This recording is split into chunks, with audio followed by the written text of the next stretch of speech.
Zoti Arton Muhaxheri, drejt për drejt në horizontin e mesditës. Tunxhatjeta. Tunxhatjeta, përshëndetje. Kënaqësi që flasim bashkë. Zoti Muhaxheri, si e sheh këtë çfarë po ndodh? Gjithë këto takime, 20-22 ditë të mbetura, këto takime a janë sinqerisht për të gjetë zgjidhje kur përshtypja e përgjithshme në vend është se po takohen sa për të thënë se ne e kryjm tonën. E duhet të shkojmë në zgjedhje. Sot po takohen dy liderë të dy partive politike që të dy të di që do shkojmë në zgjedhje. Pra, ata janë të bindur që në 7 qershor do të ikim në zgjedhje. Por megjithatë, ata takohen më shumë për formalitet, sesa për të ofruar një zgjidhje për ta zgjedhur çështjen e presidentes. Kështu do të ndodhë edhe me takimin me Bedri Hamzën, nëse do të ndodhë një i tillë në të ardhmen. Edhe Bedriu, edhe Albini, kudo që takohen, do të dinë, e kanë të qartë që do të shkojnë në zgjedhje. Por lufta këtu është edhe qëndron që kush këpë bën fajtor për situatën e krijuar. Dhe këtë momentum Albini nuk e shon pa e shfrytzuar në maksimum, sidomos kur partit liderët opozitar i shkojnë në takim, dhe ai natyrisht këtë gjë e shfrytëzon si përpjekjen e tij për të shkuar në zgjedhje dhe nuk ka pasur vullnet nga partitë opozitare për ta zgjidhur çështjen e presidentit, ndonse unë e ofrova zgjidhje. Prandaj këto takime i shoh më shumë të një tipi formal, sepse të gjithë dinë që qershori do të jetë muaji i zgjedhjeve në Kosovë, por pas nëse ndodh diçka e jashtëzakonshme që unë nuk besoj që do të jetë diçka e tillë. Vetëm për ta kaluar kështu funksionon zoti Muhaxheri, funksionon përballë qytetarit të këtij vendi që e di mirë se në fundit çka po ndodh në përgjithësi, a mund liderët politik t'ja lënë fajin herë njëri tjetrit e hera na sjelltas se kush u bë shkak për të shkuar në zgjedhje? Në fakt, zoti Kurti, sidomos zoti Kurti, e di mirë që qytetari i Republikës së Kosovës i ka përbi shumë gjëra në proces që kanë ndodhur, dhe prapë kanë votuar. Madje ju kujtoj një deklaratë që tha për të vëshën, ta sa herë ma keni kërkuar ta zbugloj, unë kam marrë më shumë vota. Pra është një farë prepotencë e tij dhe ironizimi i tij në raport me votën që e votojnë qytetarët. Dhe ai është i bindur që nëse arrin t'i vajsoj partitë opozitare, do të delë në mirë në zgjedhje. Por edhe partitë opozitare janë të bindura që ato duhet të luftojnë për të mos e marrë fajin mbi veti. E në fakt nuk kanë faj, por percepcioni në opinionin publik sot po krijohet nga një parti politike, pra nga vetëvendosja. Dhe partitë opozitare nuk kanë fuqinë e duhur për të krijuar një percepcion tjetër krahas atij që po mund të arrijë ta krijojë lëvizja vetëvendosje dhe lideri i saj zoti Kurti. Pra është thjesht një përpjekje kush mund ta bëjë qytetarin se kush është fajtori. Dhe unë nuk e di si do të përfundojë në fund kjo situatë në kohë zgjedhjes, se kur do të votohet më shumë ose si do të gjykojë qytetarin në përgjithësi, por lufta po bëhet për këtë gjë.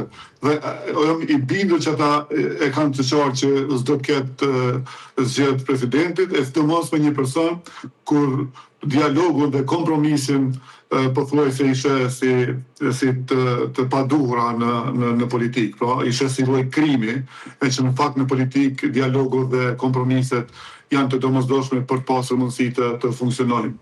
Dhe ne, për me lidhë këtu, këta po mendojnë që e kanë marrë një pushtet dhe nuk do ta lënë kurrë atë. Dhe rasti më i mirë është këtë dëshmon zonja Osmani, e cila pas 5 vjetëve u dash të dalë nga presidenca dhe të kthehet aty ku ishte para se të vinte si presidente. Pra, pozita, mandatet, pushtetet janë krejtësisht të përkohshme. Prandaj janë të nevojshme kompromise, dialogjet mes partive politike për të lënë hapësinë dhe miqësi edhe me ta për të krijuar qoftë partneritet, qoftë koalicion, qoftë çka do që mund të shërbejë qytetarëve të Republikës së Kosovës për mos ta quar në vazhdimsi në zgjedhje. Por ky vullnet i ka munguar zotit Kurti dhe si i tillë po ka dëshirë me e që vendin në zgjedhje, duke menduar që do ta merr më shumë vota se sa kishte në zgjedhjet e 28 dhjetorit. Okej. Po me mbi 51% të votave që tashmë i ka të sigurta për qeverinë, por jo për presidentin për ta zgjedhur në këto 22 ditë që kanë mbet. A ka rrezik që të futemi në një krizë, sigurisht jemi në vjet ose të ngjashme me atë vjet? Çka shihni në horizont? Në fakt, ne jemi në krizë, vështirë, jo që ka rrezik, ne jemi në krizë, që një vjet e gjysmë jemi në krizë. Pra, do të thënë është vazhdimësia e asaj të vjetshme, është si të veçantë. Po, është vazhdimi i krizës së vjetshme. Dikur na bllokoi kryetari i kuvendit, më vonë kryeministri, më pastaj shkuan zgjedhjet, tash po vinte bllokada e presidentit. Pra, ne në vazhdimsi jemi në krizë. Ky kuvend i Republikës Kosovës, nëse duket funksional, por jo as funksional sa duhet të jetë, sepse është në mungesë të kohës, se një vit e gjysmë ka qenë jo aktiv për shkak të situatave të probleme. Pra vazhdojmë të jemi në krizë. Tash kemi krizën e presidentes. Po mund të jetë Albulena Haxhiu institucionalisht korrekte gjatë kohës sa ushtron detyrën e presidentes? Jo, nuk besoj, dhe nuk pres që zonja Albulena Haxhiu të jetë korrekte në pozicionin që tashmë e ka, sepse pozicioni i presidentit është pozicion ku duhet të unifikoj partit politike, por edhe popullin përgjithësi. Dhe është pa kuptim nëse ne ose qytetarët ose kush do të presim një qytetim nga zonja Haxhiu. As më tepër këtë që se kemi pritur as nga zonja Osmani, dhe në momentin kur ai veç i prish relacionet me zotin Kurti, mandej filloi ka fundit të tingëlloj sikur është presidenti e unitetit, filloi të merr pjesë në protestat e opozitës ose të marshit për UÇK-n nga veteranët e UÇK-s që është organizuar ose nga Galeria ka emër, filloi të kontaktoj edhe partitë opozitare nga pak, por megjithatë ajo e bëri këto vetëm atë kur e pa rrezikun. Dhe unë nuk pres që zonja Haxhiu të ketë as sjellje e as qasje korrekte derisa është ushuese e detyrës së presidentes në Kosovë. Pra ajo do të vazhdojë ta luajë rolin e militantit, ashtu siç e ka luajtur edhe djekur në Rëzall mori pjesë me anëtarët e vetëvendosjes dhe jo si presidente, ajo shkoi gati si militante e VV-s. Pra, janë disa sinjale që fillestare që tregojnë që ajo vetëm presidente e unitetit nuk do të jetë për to 6 muaj sa do ta ushtroj funksionin e saj. Pra, do të jetë në shërbim të Albin Kurtit dhe partisë së saj. Dhe shumë lexues të ligjeve të kushtetutës kanë vënë pas se juridikisht nuk i kërkohet që të jetë e pavarur politikisht, sepse është ushtrues detyre, jo presidente. A është problem ky fakt që juridikisht nuk i kërkohet që të jetë e pavarur politikisht? Në fakt, mund të jetë ashtu si thonë ekspert e interpretimit të ligjeve, por e gjithatë unë mendoj që momentin që ti e zë një pozicion qoftë si ushues e detyrës, duhesh të paktën minimalisht jesh korrekte në sjelljet tuaja gjatë këtij mandati. Dhe ajo sot në tavolinë kanë për ta emëruar një anëtar të KQZ-s e të cilën që nuk e bëri Vjosa Osmani. Dhe do ta shohim si çfarë do të vendos. Do të vendos ashtu siç ka qenë praktika më hershme, apo do të vendos ta dërgoj një anëtar të vetëvendosjes që do t'i bëj 3 anëtar në KQZ lëvizje vendosje. Dhe unë natyrisht besoj që do të merron në lëvizje vendosje. Për te korrektësisë së saj minimale, ajo do të vendos si militante. Prandaj është shumë e rëndësishme, pavarësisht nëse nuk e kërkon një detyrim të tillë ligji, por duhet të sillesh si person për të respektuar pozicionin që ki minimalisht korrekt. Dhe ajo nuk do ta bëj këtë gjë dhe natyrisht e ka bërë asnjëherë, por lemo tash që ka një pozicion jashtëzakonisht të lartë të rëndësishëm pra e para shtetit në këtë rast sot është zonja Haxhiu dhe është komandante supreme e ushtrisë së Kosovës. Nëse neve na duhet për të pasur një konsenzus politik të deputetëve për te bindjeve politike dhe këto që shfaqen si përpjekje dhe takime nga shoqëria konsiderohen kryesisht manovra politike dhe subjektet politike përgjithsisht deklarohen secila prej tyre të gatshëm për zgjedhje. A janë të gatshëm? A ju konvenojnë gjithë dhe njësoj zgjedhjet nga ky spektër politik dhe në bazë këtyre zhvillimeve që i kemi në vend? në rrethana që janë aktualisht, duke mos e pasur vjosën krahas këtij zoti Kurti, dhe duke pritur vendimin në 17 maj për lirimin të zotit Toqe dhe zotit Veseli, zgjedhjet e shoqërorit do të jenë një pasqyrë krejtësisht tjetër nga herë që kemi parë deri tash. Dhe zoti Kurti e din këtë gjë. Do thënë, ai nuk ka besuar që partitë opozitare e refuzojnë nga konjunkcën, sepse në menjën e tij ai ka menduar që këta po fiksohen nga zgjedhjet dhe do të nështrohen në secilin do kandidat. Por me që u hynë këtë punë, ai do ta çojë deri në fund. Pra, do t'i provokojë zgjedhjet, por me mundësinë për të mos u parë fajtor në sytë e opinionit publik. Atyre që konvenojnë zgjedhjet sot në Kosovë janë vetëm partitë opozitare, pra LDK-ja, PDK-ja dhe AK-ja.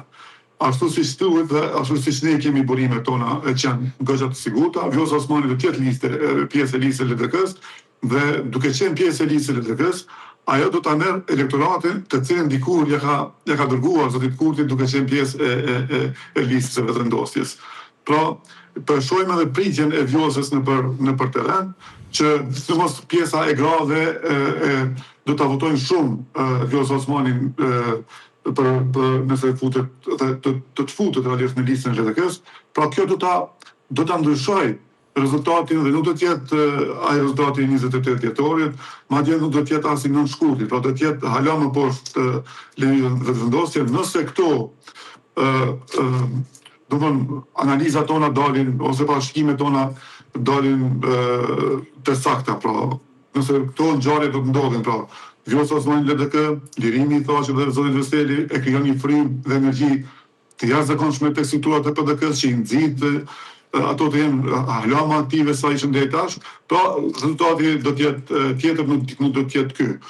Nuk po them që nuk do të jetë e para lëvizja vendosje, po nuk do të jetë në këtë rezultat bindës sa ishte deri tash. A mundet të vërtet Vjosa Osmani ta kthejë elektoratin që ja largoi LDK-s në 2021-ën? Nëse jo krejt një pjesë të madhe, deri në 80% ajo do ta kthejë elektoratin në LDK. Okej, po votuesi i LDK-s që nuk ka lëvizur nga LDK-ja, ata 13% që i kanë qëndru besnik edhe në rezultatet të dobta LDK-s, e mbështesin Vjosa Osmanin në kryet e listës, s'po them nishi, dyshi, treshi të LDK-s? Ajo do të jetë nishi, ajo do të jetë kandidate për kryeministër e LDK-s. Dhe zoti Abdexhiku kohëve të fundit është marrë shumë me struktura për të përgatitur terrenin e zonjës Osmani për rikëthimin e saj. Qoftë me vetë iniciatimin e saj, por që vetë e krijon, qoftë edhe si anëtarët e LDK-s për më kthyer në shtëpinë e saj të vjetër. Pra këtë punë janë duke bërë në terren. Ju përshini kur ka qenë në mandatin e presidentes, të gjitha takimet gjithmonë i ka pas anëtarë të LDK-s, kudo që ka shkuar.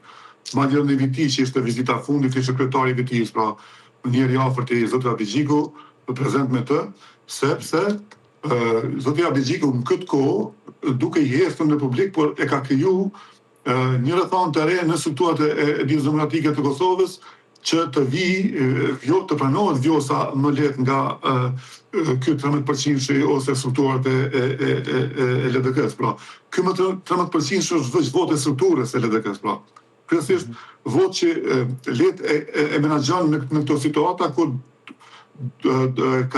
don ja bë një pritje më të sigurt dhe më të lehtë në partinë e Vjosa Osmani. Pra, kemi një rikthim të sigurt të Vjosës në LDK, qoftë me iniciativë, qoftë edhe vetë anëtare, por megjithatë terreni tashmë ka gati të krijuar nga LDK dhe unë nuk pres ndonjë përçarje në LDK me kthimin e Vjosës, dhe kjo mund ta vërtetoj të gjithë zërat e zëshëm kundër saj në LDK sot janë të heshtur, nuk reagojnë kundër saj, madje nuk reagon as Agim